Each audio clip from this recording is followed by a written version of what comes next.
The death of Russian opposition leader Alexei Navalny sent shockwaves around the world on Friday.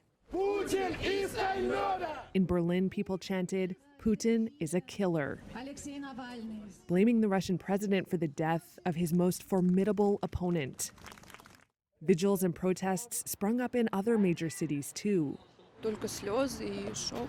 This is former Navalny team member Anastasia Panchenko in Tbilisi, Georgia, saying, Мы все верили, что он сильный "We believed we'd build a wonderful future Russia, that he'd be president." президентом. Russia's prison service says Navalny died on Friday after collapsing at the Arctic penal colony where he was serving a 3-decade-long jail term. Putin is responsible. But Western leaders, including U.S. President Joe Biden, have also pointed the finger at Putin. We don't know exactly what happened, but there is no doubt that the death of Navalny was the consequence of something that Putin and his thugs did.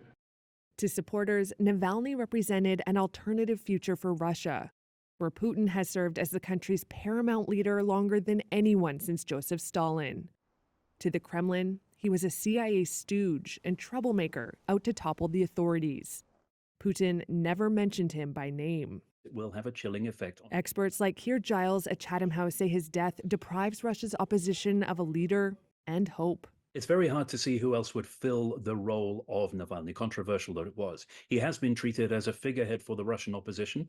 And meanwhile, of course, President Putin and the central Russian authorities have worked very hard to ensure that no similar figure emerges. Navalny shed light on what he said was vast corruption among those running Putin's Russia. In 2020, he survived what Western doctors said was a nerve agent poisoning attempt on board a plane in Siberia.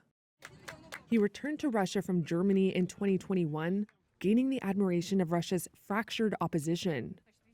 Authorities accused him of trying to foment revolution. Without him, some have expressed fears about the health of other activists in jail. This was a 47-year-old man who was in good health. Columbia University political science professor Timothy Fry. Well, one thing that I think Alexei Navalny would like people to remember is his mantra, which was, "Don't be afraid." That was a message aimed at Russians. And if you're afraid, then you are serving the Kremlin's purposes. Despite being banned in Russia as extremist, Navalny's flagship anti-corruption fund vowed to continue its operations.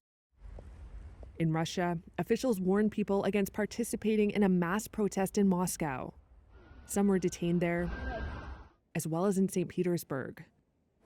The developments come as Putin gears up for an election which could keep him in power until at least 2030.